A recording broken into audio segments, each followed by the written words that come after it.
All right. Thank you very much, everyone. We'll call this meeting to order. It's good to see everyone. I believe I hammer. There we go. We'll just take quickly a moment of reflection to reflect on our business today.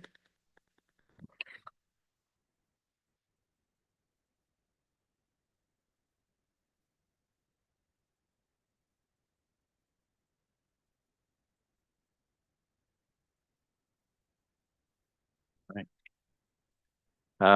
Is there any pecuniary interest to declare today? Keeping in mind that at any point we can declare if anything comes up.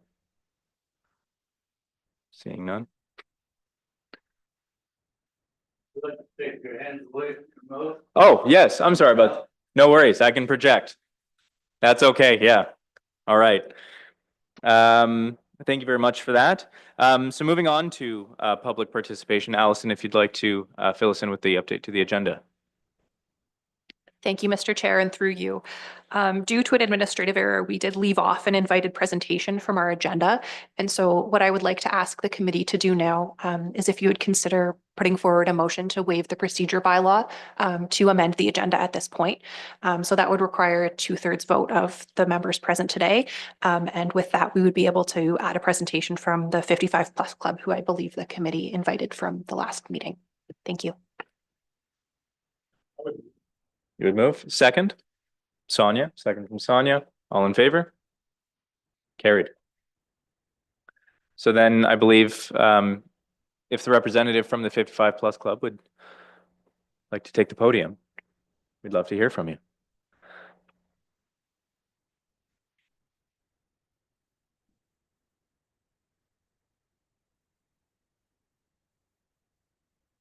Move that mic down a bit.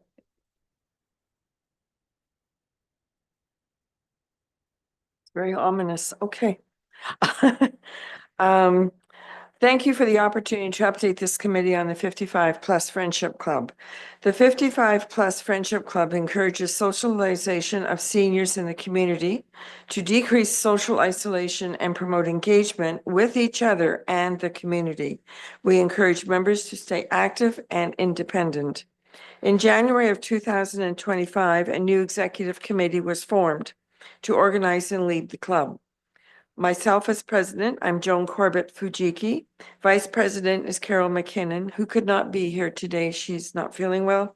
Secretary is Sheila Carmichael. Treasurer Ellen Vickers-Smith, who are present. Membership is Val Long, who is also present. And at large, May Langtree. And May Langtree is, she runs the kitchen. So she does a very good job. We meet at the Church of Christ every Tuesday at 2 p.m. and this is an agreement with the Church of Christ, and I'm responsible for the facility at that time. The Knights of Meaford hockey team assists with table setup and takedown because our youngest member, I think, is 56 or 57. Our oldest member is 93, and we just find it onerous to be lifting tables and lugging them all around. We are fortunate to have the support of Nathan and Kathy Parrish and Mike Petker. Programming is varied. We have road trips. We just did a road trip this fall to the Green Care Farms here in Meaford, which was a beautiful facility. If you've got a moment, go see it. It's worth the visit. Guest speakers, we've had Blair Allman from Thornbury and Clarksburg doing a talk on bees, which was well attended. Alzheimer's Society, OPP. We have the OPP to come in and do talks on fraud scams. And actually, he's coming on the 16th of December again to repeat. Visits to the Meaford Museum, the Community Waterfront Heritage Center in Owen Sound. And we actually go and tour the museum facilities. We offer bingo, and I got a license for it, so we do bingo. Believe me, I have an account with the Ontario Gaming and Lottery Commission, which I never thought I'd ever do. We have potluck lunches and to observe special occasions. Active Arts from Clarksburg does senior exercises, and she is a ball fire. Alyssa Service is a great person to have on our team. The Meaford Public Library comes at the first Tuesday of every month and updates the club on everything going on in the library, everything in town, so that our members are well aware of what the library services offer seniors in the community. And that's a really, really active and important link to the community. On occasion, we go out for lunch as a group, and actually we're going to Williams on 26th for St. Patrick's Day. I plan ahead and it's all booked. We have 47 active members, 5 of which are over 90. And we have a cost of $25 per year. So, and we have a very active group. One meeting, I guess a couple of weeks ago, we had almost 47 people in the room. It was very well attended, and we're getting new members monthly. Every month we have 1 or 2 new members show up, so that's really good. Other speakers have included local businesses. We like to promote businesses in Meaford. So if there's a new kid on the block, I march in and say, hey, do you want to do a presentation? And they are more than willing to come out and tell us what their business is about. So we like that connection with their businesses on Main Street. Fire and home safety. We have a retired fire chief comes in and goes over carbon monoxide and smoke detectors and escape plans. And he's quite animated and he's a very good speaker. We're having someone coming up in February that does falls for seniors and how to, if you're down, how do you get up? So we're having that. We have members' holidays. We just had a presentation of one of our members that went on the Rocky Mountaineer train trip through BC. And the pictures were spectacular and they had a great time. We have hearing, health, and pharmacy. We have, again, our Hear Well, Be Well on Main Street. They came and did a wonderful presentation. We have health people coming in to do all sorts of stuff. And we're having a pharmacist come in to do seniors medications. That's coming up in January, I believe. And we do trivia, we do videos, we have music, we play board games. We just do everything of interest. If the members want it, I try and get it, and we try and bring it in. I think a quote from a former president sums up the 55 Club very well. Fred Carroll wrote, "We use individual voices and experiences to enhance the members' lives and the community." Any questions? Sonia. There should be a red light if it's on. Red light. Thank you very much for your presentation. We are the Strengthening and Community Advisory Committee, so I have an interest in asking you what improvements do you believe as seniors that the town should consider?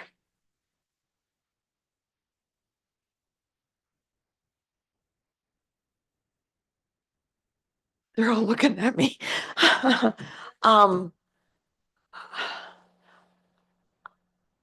That's a loaded question. I mean, where do you start? There's so much that seniors don't have and need. You could start with healthcare. There's not enough physicians in town for seniors. You could start with programs. I mean, I got the community center after a great number of tries to set up a walking club Monday, Wednesdays, and Friday mornings from 8 until 10.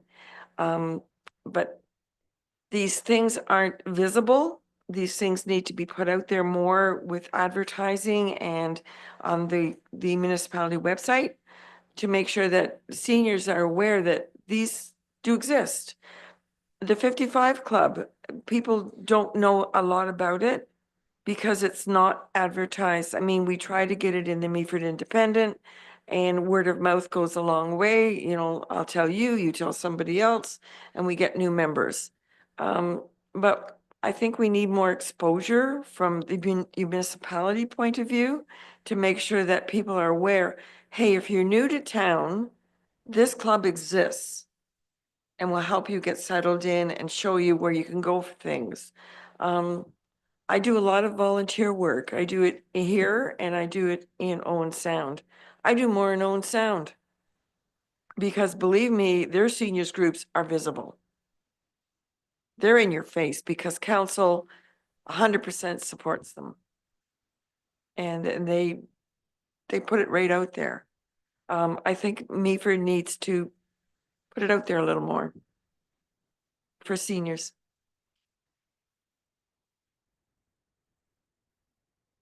Oh, it would be nice if we could get a free space. Right now, we're only paying $50 a week to use the Church of Christ, and they've been very gracious. But for myself, it means I have to go in there early, make sure everything's cleaned up. I mean, we have to take our own garbage home, and sometimes it's onerous to do. It would be nice if there was a dedicated space in the community center, you know, for that afternoon once a week, that we could meet without having a financial obligation to say, okay, we need to raise the fees from $20 to $25 because we don't have money coming in. And we make sure we're properly insured, we make sure we have liability insurance, so we make sure we're doing everything according to what we're supposed to be doing. I'm a stickler on that. So yeah, it's exposure, it's getting the word out there that we're there and we can just come on in. You know, like on Tuesday, we had a meeting yesterday and our speaker didn't show up. So I have to go into my bag of tricks. Okay, we can play bingo, but is there something else we can do? Well, you know, we spent 2 hours talking and filling out surveys. There was one from the library. I had our own survey and we talked about Christmas in the past and everybody was communicating. It was absolutely enjoyable to watch. And I just let them go. And that's my job, is to facilitate and make sure that everybody's included.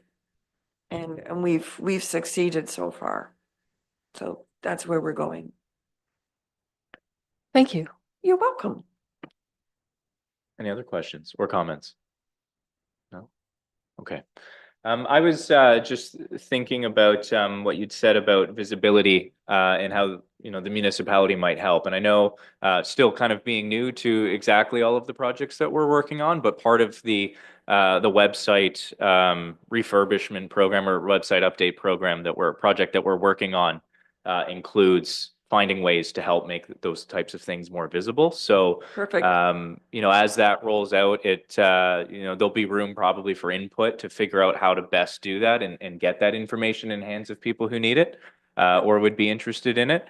Maybe some, you know, forms of online sharing would be, you know, be more beneficial to others.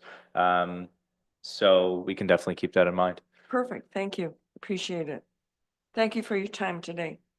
Thank you.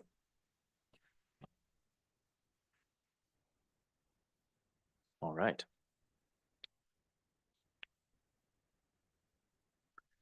Our next presentation is from Peggy, from representing the Meaford Rotary Club and Rotary House. Yeah.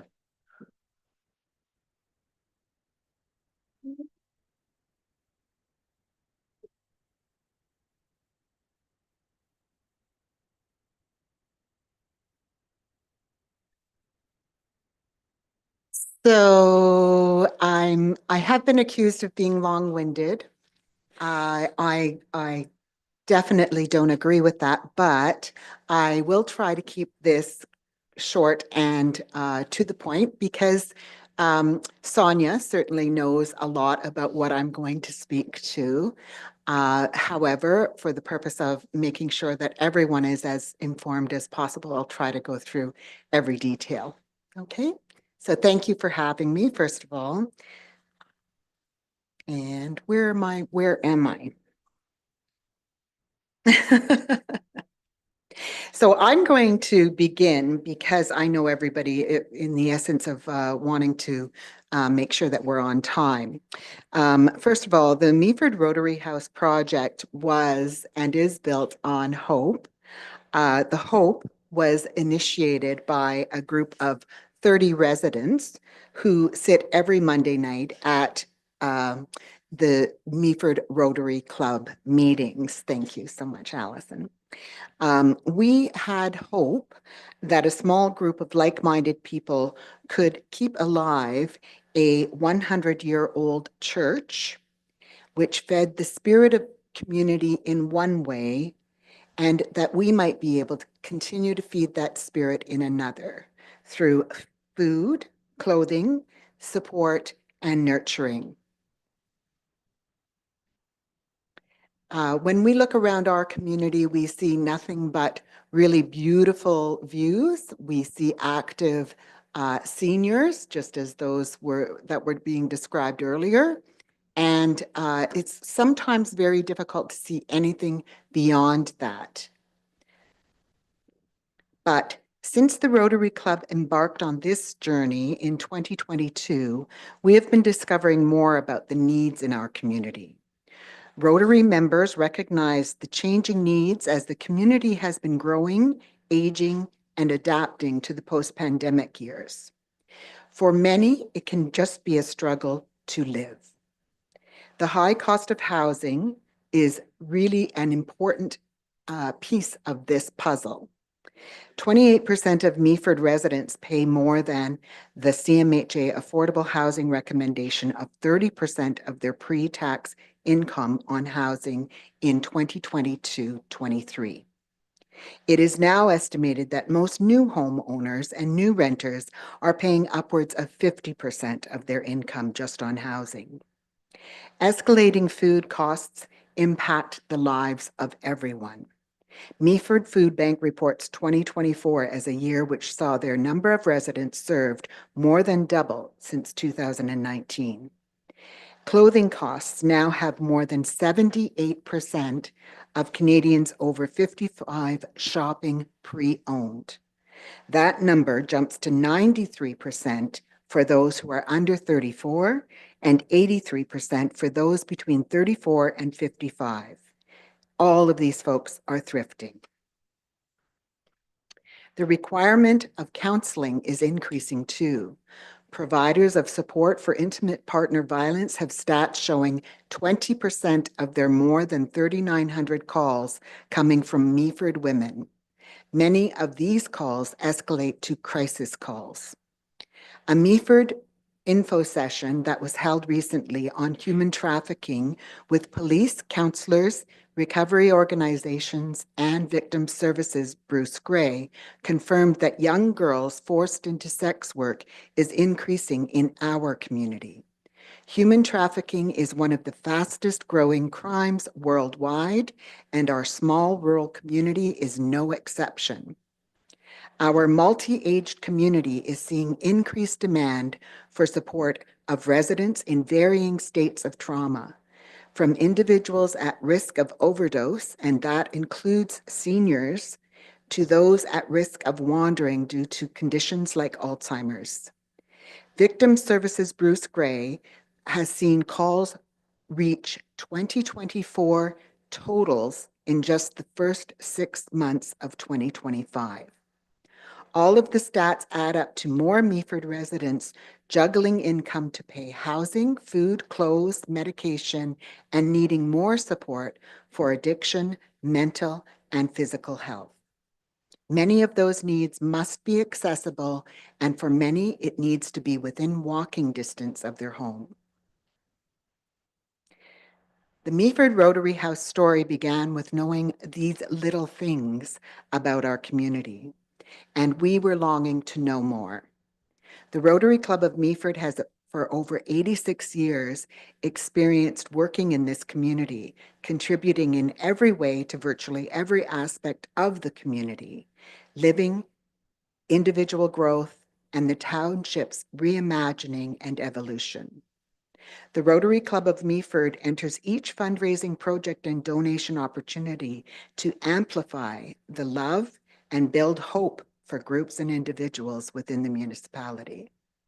While time does not allow us to go into all of the details of the Rotary Club of Meaford and how it addresses the struggles of Meaford residents, I would encourage this committee and the municipality to get to know what they do.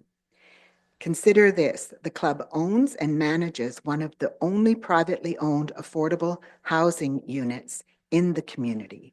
The Godfrey Apartments are home for many who otherwise would struggle to find affordable housing.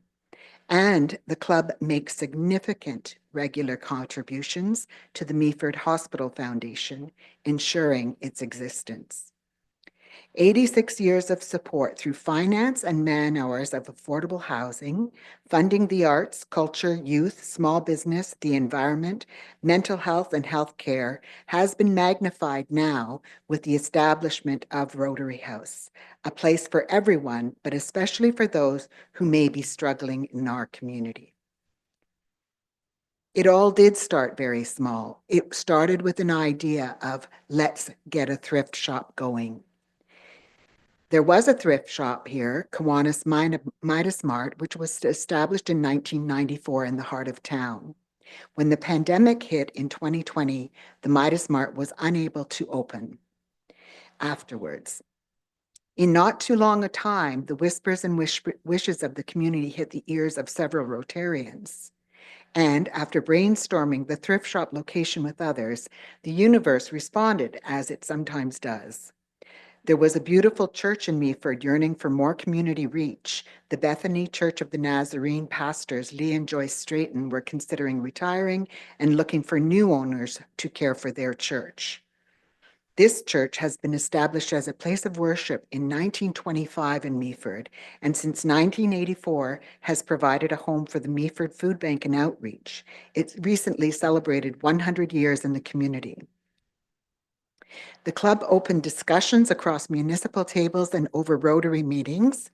There were many supportive suggestions and many objections and obstacles which had to be overcome.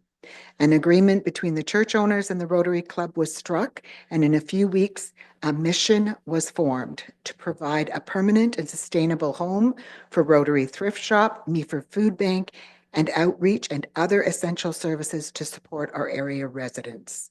The mission fit our vision to build hope in our community.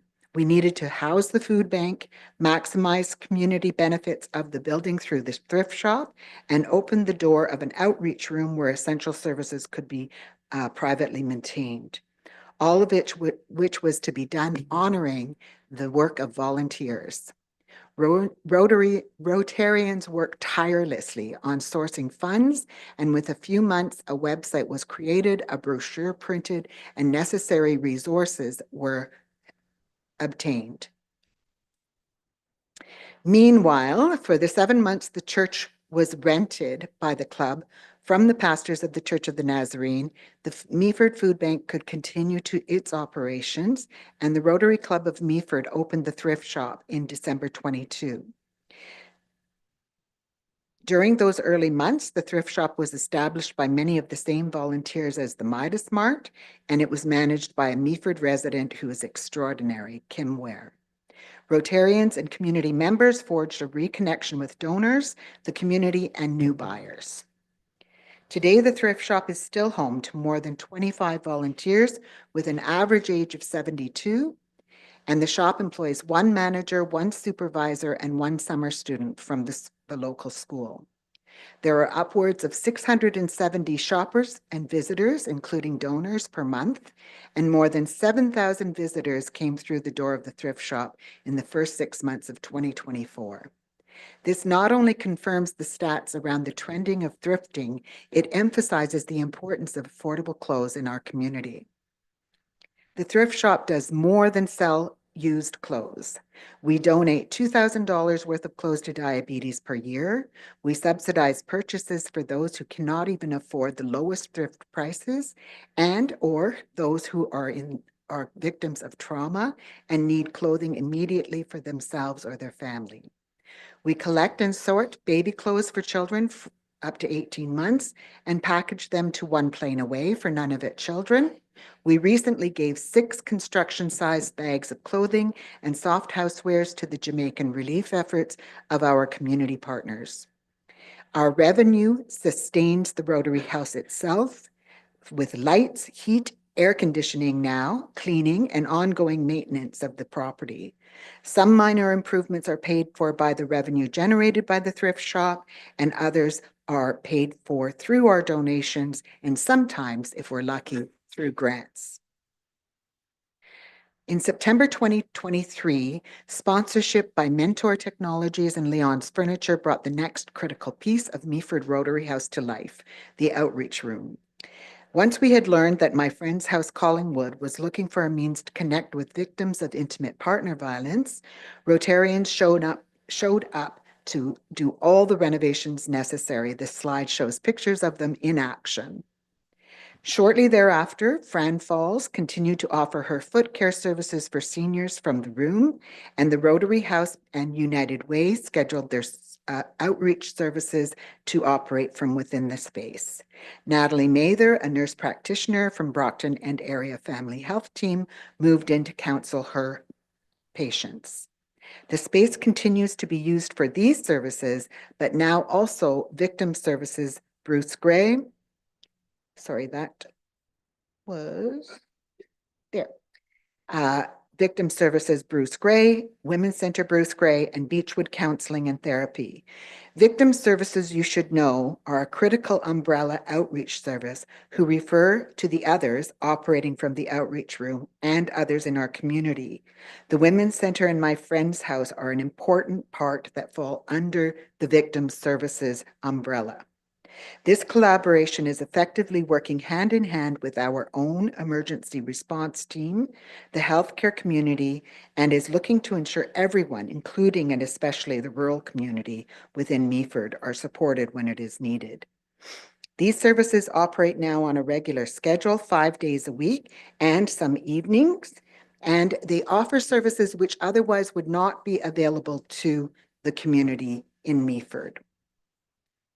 I do have some very specific stats for victim services, which I can hand out afterwards. Their stats are incredible. They will really open your eyes to the need in the community. One of our other operations under our roof at Meaford Rotary House is the Meaford Food Bank, and their numbers are really impressive. Impressive in a way we're trying to prove how much need there is in the community. The stats that are up on the screen are those of our local food bank, and across Canada, the stats are even more staggering. While visiting the food bank in any community can fill a vulnerable person with a sense of embarrassment, stopping into the Meaford Food Bank, which is located in the Rotary House and also supports a popular thrift shop and other services, make that embarrassment a little less. Every Rotary House visitor can be a potentially vulnerable neighbor in need of food, clothing, or counsel. And as all the services are under one roof, there can be less shame, resulting in more likely fulfillment of those needs. Our neighbors can see themselves through our doors, knowing they meet someone just like them or a prominent community member, and inside, everyone is treated with dignity, kindness, and is welcome.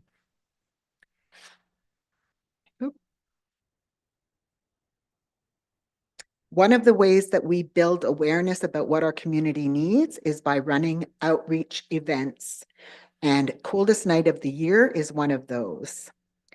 Since 2023, more than 100 residents in each of the 2 years since have attended the United Way Bruce Gray and the Rotary House Volunteer Night of Coldest Night of the Year. They walk and support neighbors against hunger, harm, and homelessness. Over the 2 years, we have grossed an income of more than $40,000 and in-kind donations. Upon hearing who and what Rotary House serves, many of the participating residents have commented that they were completely unaware of the need, they were unaware of what we were doing, and they are relieved to hear how we are responding to the community. Coldest Night of the Year is scheduled this year for February 28th, 2026. We have had commitments from our in-kind suppliers, and we hope to see more commitment from the municipality as well. The Meaford Rotary House project was and is built on hope. Studies on community hubs like Meaford Rotary House, conducted at the Ottawa University and in 2015 on behalf of the province, show that outreach services, when provided from one central location, provide, and I quote, tremendous value to local residents, value that can be measured in both social and economic terms. Furthermore, community services are more successful at reaching and serving those who need essentials like food and clothing and counsel, and every bit as importantly, interaction with others who are like them, including service providers. Each Rotary House service provider can support the other with emergency food, clothing, or counsel as they see their clients' needs. Each can call on the other for their response and measure how they're doing. Community hubs like Rotary House can adapt to the needs of the community and respond more quickly, basing decisions on the experience of all providers. The Rotary Club of Meaford is enormously grateful to all the members of our club, the partners, the sponsors, donors, and colleagues for their perseverance, ongoing support, and huge generosity of mostly time, but also of funding. Rotary House continues to build hope. What can we do next? We rely on every individual with the largest and even those with the smallest circle of influence to encourage participation in our efforts.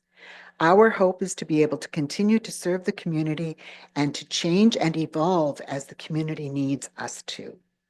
So we invite the municipality to open ongoing communications with us at Meaford Rotary House to ensure we are all connected to the needs and the best interests of this community. A community who may be indeed unseen and underserved. Please help us support the services by raising awareness in your circles of our outreach room and the services they provide. They literally are reaching out to provide the humanity, the skills, and the advocacy of the individuals who live amongst us. And finally, we invite the advisory committee and the council to learn more details about the Meaford Rotary Club as a whole. The Godfrey Apartments are a visible, tangible benefit to the Meaford community, while all ongoing donations to the Meaford Hospital Foundation exceed $200,000, with focus on mental health, now in the 4th year of a $50,000 10-year commitment, and funding the individuals and community groups, including Christmas on the Bay, arts and culture programs, Meaford Minor Sports, the library, and the Georgian Bay School. Think of the club how it hosts the entire community of children and many adults at the annual Easter egg hunt. Hundreds of residents and their visitors come to our fish fry and the free Canada Day breakfast and barbecue. Plus, every year we do a cleanup, and our club's average age is more than 70. We host guest speakers and of those that provide service in our community and teach us about our community needs on a monthly basis, and we love having guests. So we'd like you to pass that along. Each one of these efforts strengthens the bonds between all the members of the community, and we hope you see its value. Thank you. Thank you very much. Questions? Absolutely. Well done, Peggy. Very informative. Certainly clued me in a great deal more than I actually ever really even considered the club, the Rotary would actually be involved with, which it's just pretty awesome. I have a question more specifically, just out of curiosity, regarding the Godfrey Apartments. How directly is the club involved in the actual administration of the apartments? I can defer that to Sonia, who knows a little more history to that. Thank you. The Godfrey Apartments are managed by a manager that is paid by the Rotary Club to do that. It provides us with a hands-free, step-away relationship with the Godfrey Apartments. And so people who apply to house there, and I can tell you that our average occupancy rate is quite high, and we don't have a very high turnover because the residents there are happy with the lower rent that we ask for. So our turnover is quite low. Yeah, but just a facility such as that could be pretty time consuming and just kind of overseeing the operation. So, I would understand that certainly the arrangement that you would have with a manager there, certainly, I guess there isn't some kind of an importance in being kind of not hands directly on, but just at a distance, kind of monitoring and responsible. But, that's great. Thank you. I just had the comment that I sort of wanted to use to sort of lead into a question, but I mean, I in the past have been sort of tangentially involved in the Rotary House, or at least sort of like the first beginning conversations, and just watching it sort of grow, especially now that I've taken a step away, has been really good to see. The group behind it really is just so committed to rising to the challenge that to address that need, not only just to sort of help with symptoms of some of these issues, but also address root causes. And I'd love to see it supported, which sort of follows into my question of you mentioned sort of seeking municipal support for the coldest night of the year, and I was curious sort of what that would look like ideally. Well, in the past, the municipality has supported us by ensuring that the sidewalks are cleared for that walk, which we appreciate. And we do have the odd counselor come and participate.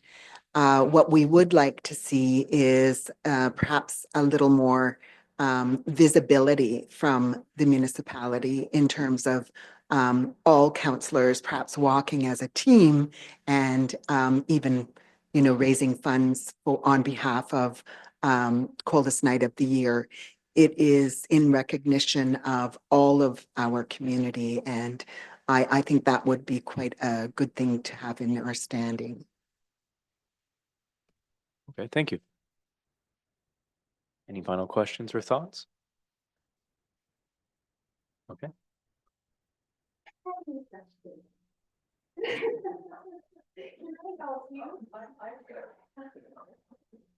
Okay.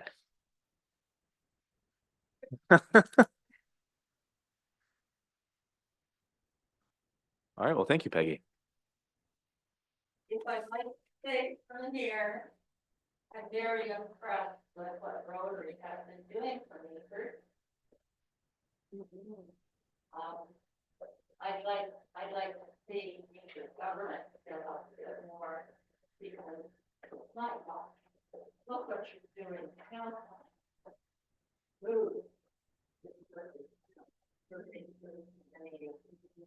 Policy for it, I mean, things too, that I think our municipal government was my chapters. I know we didn't specifically ask for money, but I'm afraid if necessary. Yeah. No, it's okay. Oh, thanks.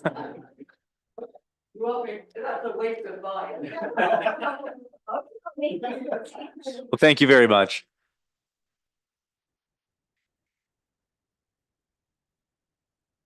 Right.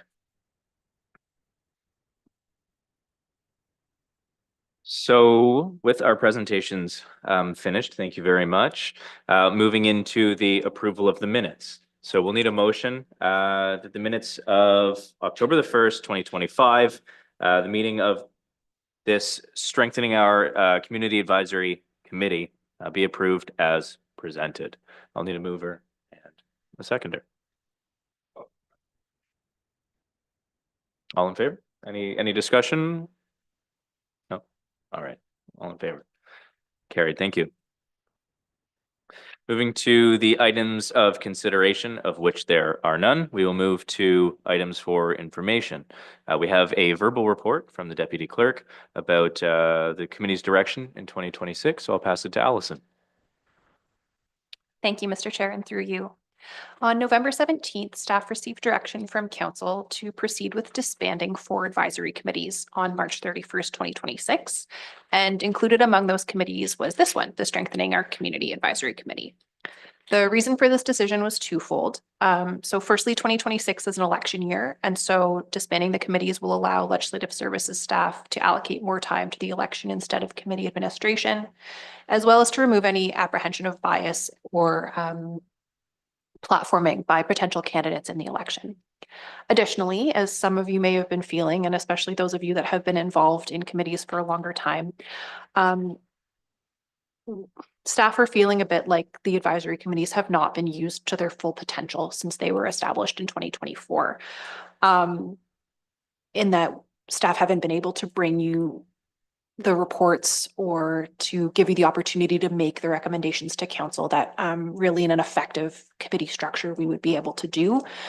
And so staff are hoping to take the time between disbanding the committees in March and the new term of council beginning in November to review the structure of the committees, to review how we're using them and the staff assigned to them, to make sure that it's a good use of everyone's time, that we're being resourceful and efficient, and that your expertise is being used to the greatest extent that it can be. So to support this effort, what we'll be doing at the first committee meeting of the new year, which I think on the agenda I had written as January, but likely will be February, we'll be sort of taking stock. And so we'll be looking to the committee members for your feedback and to sort of, on the one hand, staff will bring forward a bit of a summary of the reports that have been looked at by the committee. And on the other hand, like really gathering what you think works well with committees, what you think is not working well. And this is sort of open season. Like at this point, we're formally disbanding the committees. So we would be starting over with the terms of reference. And so if you think that there's something really structural, really foundational in the way that the committees are made that isn't working, like staff are open to hearing that feedback. And we'd hope that with that time, we could learn and build a new committee structure so that when the new term of council takes office, we could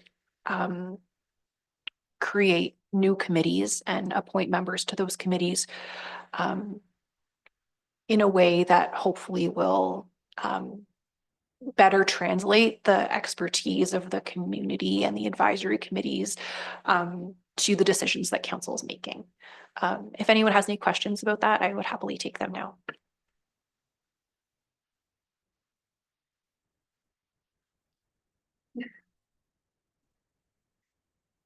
Thank you for that review of what is coming up.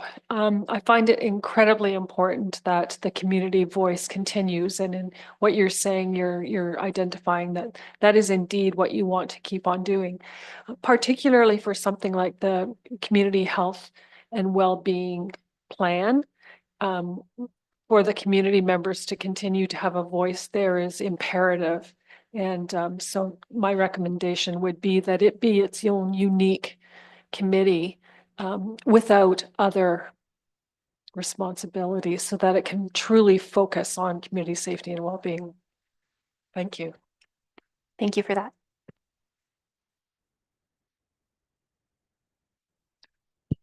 Certainly, I'd really kind of welcome that kind of step back and reconsideration of the roles of the committee. It's certainly, that ability to provide that input directly and for staff to pick the brains of the volunteers and the committee members, and just the whole mechanism to be able to do that, I think is really essential. And certainly in the format we're in right now, that really hasn't happened, and is somewhat, from certainly my personal perspective, a little frustrating, where, I was hoping to be able to get more engaged with what was happening and the policy stuff, and, to provide whatever comments, opinions, expertise that I may have, and members of the committee certainly do have. There was a disconnect. it just never really kind of got off the ground as much as I would have hoped it would have been. So certainly this, I think, is a positive step to say, okay, well, there's work still to be done. There's better ways of doing things. It's good to hear that there's still an acknowledgement that there is a role for these types of committees representing the community interests. So certainly by the sounds of it, there'll be some gatherings early in the year and then kind of a break until probably 2027.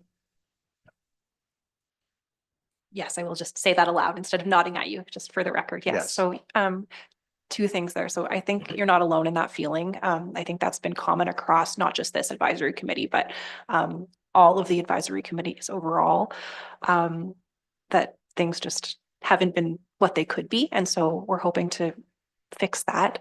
And yes, there will be some consultation with this group early in the year, and then council will receive a report from staff that has that feedback, and then a subsequent report that says, where do we go from here? Thanks. I have a quick comment, and then a couple of questions that might help everyone kind of get their thoughts together over the holidays. Comment just being that one of the things I recall from the council meeting where we discussed this was that for various reasons, the advisory committees were a little bit slow to start at the beginning of this term of council. I think it was about halfway through the term, if I remember correctly. So there were a couple of comments that it would be great to see them start a little sooner. So kind of like rather than having everything disband in March and then wait an extended period of time to get those committees going again, to get them going again as quickly as possible in whatever form that they might be. But my sort of first question, maybe to you, Allison, was I don't know how this comes to be, like the subject matter of each advisory committee or sort of the bounding topic of each advisory committee. Is that something that in the sort of interim period where staff is working on this, they will choose sort of what those subjects might look like? Or is it sort of right now we're just figuring out what the new structure will look like, and then the next term of council will decide what those subjects will be and how many? Thank you, Mr. Chair, and to you. I think that any of those options are on the table. So staff will take away the feedback, will probably have a bit of a canvas of what works well in other places, which is what we like to do in municipal government, sort of see what others are doing and what's working well to duplicate. And then ultimately we will make a recommendation to council. It's possible that we might have a couple of potential options that council could choose from. But at this point, I think both the bounding subject matter and the number, and I guess that's beyond both, but it's all on the table, I think, at this point. Okay, so then I could take sort of that and sort of provide direction, or at least sort of maybe for guiding our conversations in the future on this committee. Please come prepared with, ideas for topics. Sonia, you already had one, and any sort of procedural elements that could fit into the agenda. And as an example that I would provide, just from my own experience with advisory committees, is kind of at the end of a meeting having a recap of like what the committee, because at the next council meeting, the councilors from the different committees will then provide an update on what was discussed.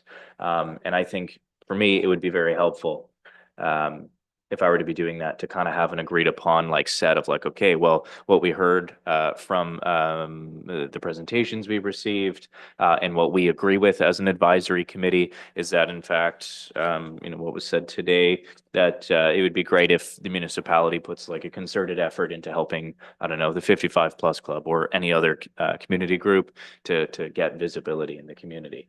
And then that could be a thing that the councilors on that committee could then take to the next meeting that is sort of, verified or sort of stamped by the advisory committee and sort of nailing those down before the meeting ends. So if you have any ideas, please come to the next meeting with those ideas.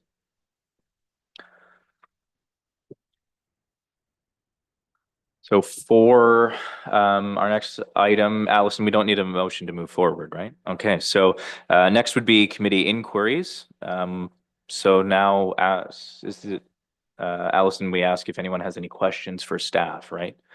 So if anybody has any burning questions for Allison for sort of anything related to this committee or general functioning, general operations?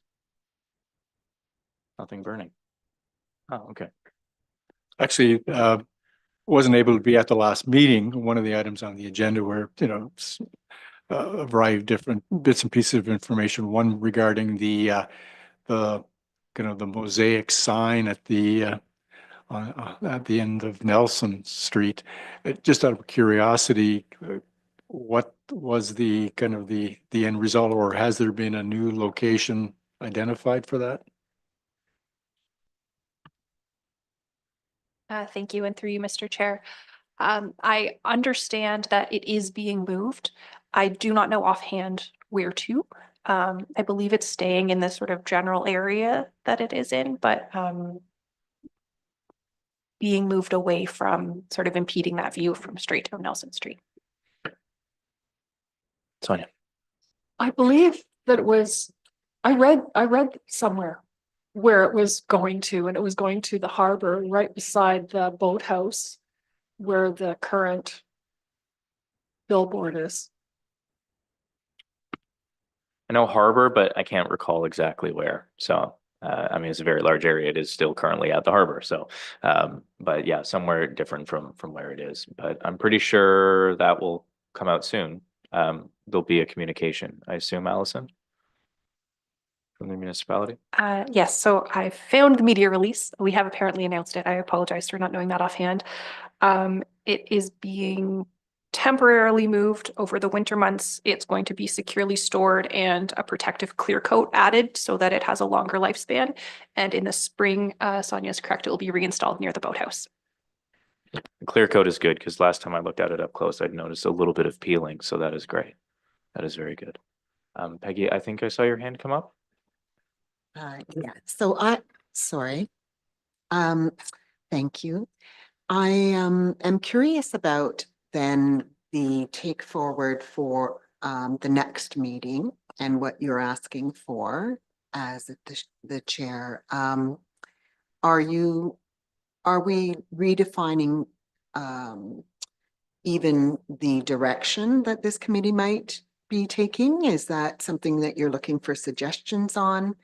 And or what specifically are you looking for suggestions on other than topics of discussion? Sure. So Allison, correct me if I'm wrong here, but the committees themselves aren't necessarily going to be the same committees next time. Like, for example, last term I was on the Economic Development Advisory Committee, and it was sort of that function was folded into some of the other committees. So that might change entirely. So if you sort of maybe on that point have any suggestions for topics that you would love to see, like a committee dedicated to this thing, or given sort of the current committee framework as a sort of baseline, what they should focus on that's in their topic area, if those are chosen to be reinstated the same way. So any ideas you have sort of in that sense. And then also I'm just thinking of the suggestion to figure out how to maximize engagement from committee members and to make essentially make them the most useful. The idea behind the committee structure is to have people who know stuff about things in the municipality and that they can come together and provide advice to council on issues. So maybe that could be the report could go forward with suggestions for the types of things that it would be great for advisory committees, whether it's this one specifically or any advisory committee, what they should be given, and then some ideas to flesh it out a little bit if possible. Once you're given that material, how do you actually provide something useful that can be taken by council and staff and taken forward? And in my own experience, I would find it helpful too, like to have a better sense of how the agendas are collectively created. I've felt as a sort of public committee member, that just having a better sort of handle on that, especially when it's like 6 weeks apart, sometimes you kind of forget. And if you miss one meeting, you're like kind of really out of touch. But if somehow you're sort of co-creating the agenda along the way, it's easier to stay engaged, it's easier to stay on task and on project, and might enable council and staff to be making decisions with a much greater depth of understanding what the community is thinking about those issues. Thank you. Okay. In anticipation of this conversation and in looking back at the topics that we've talked about in this committee to date, I'm wondering whether or not we could have some sort of presentation at our next meeting or the one after from the Youth Roots group. And maybe that's the wrong group, but a group that has their understanding of what is happening with youth in our community, in the education system, what their needs are, etc. Just so that we as a committee, if we're going to provide feedback and further thoughts, can get a better handle on how's that age group doing. So getting a better idea perhaps of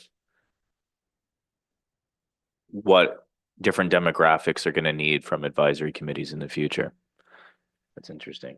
And it'd be interesting too to learn a little bit of, maybe they could provide some input for how we might suggest and to the purpose of strengthening the community, how to make sure different demographics are engaged and invited, feel invited and feel that they would be a contributing member of advisory committees, so that they would be willing to put their names forward next year.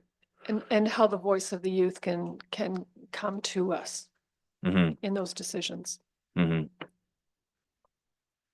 Interesting. Okay. Any other thoughts for now? Okay. All right. Moving on from committee inquiries, we have communications, and Allison, I believe it's standard practice to read this blurb, right? Okay. So the committee will consider correspondence received by members of the public during each meeting. So to share your comments, thoughts, or concerns with members of the committee, the public can send an email to clerk@meaford.ca. When emails are received to this email address, they will be compiled into a correspondence list, which is then distributed to committee members prior to the meeting. The cover sheet of this list will be included on each meeting agenda. The contents of the correspondence list are not included on the public agenda to protect the privacy and personal information of those residents who choose to send in their thoughts and comments. And in this section, we have a notice of public meeting regarding the community improvement plan. Pass it to Allison. Thank you, Mr. Chair. So the community improvement plan is undergoing an update. And so as part of that process, we do have a statutory public meeting scheduled. This is happening sort of quite quickly so that they're ready to hit the ground in 2026 with administering the funding that comes along with an updated community improvement plan. So this communication is just here to invite the members of the committee as individuals if you'd like to participate in that consultation. There is included in the notice a link to the draft plan. So if you have any thoughts about that as a community member, they would be welcomed in the manner outlined in the notice. If I might direct a question to you, Allison, just to sort of clarify why the community improvement plan is so important. If I understood the documents from the next meeting's agenda, or so for Monday's agenda, the community improvement plan is essentially a mechanism. It's the only mechanism where the municipality can direct essentially public funds to private entities. Is that right? Correct. Right. Okay. So that's yeah, very important thing for people to have a say on. So please attend that public meeting and put your thoughts in. And with that, if there are no other questions or comments, we'll move to the date of the next meeting, which is to be January 2026 at some point. So would it be safe just for everybody putting holds in their calendar, Allison, to assume it might be like the last 2 weeks? Yes, it will be later in January or potentially early in February, and I will do my very best to get that schedule out this week. This week. Okay, great. All right. And with that, we are Do we need a motion to adjourn? No, I just decided we're adjourned. Okay.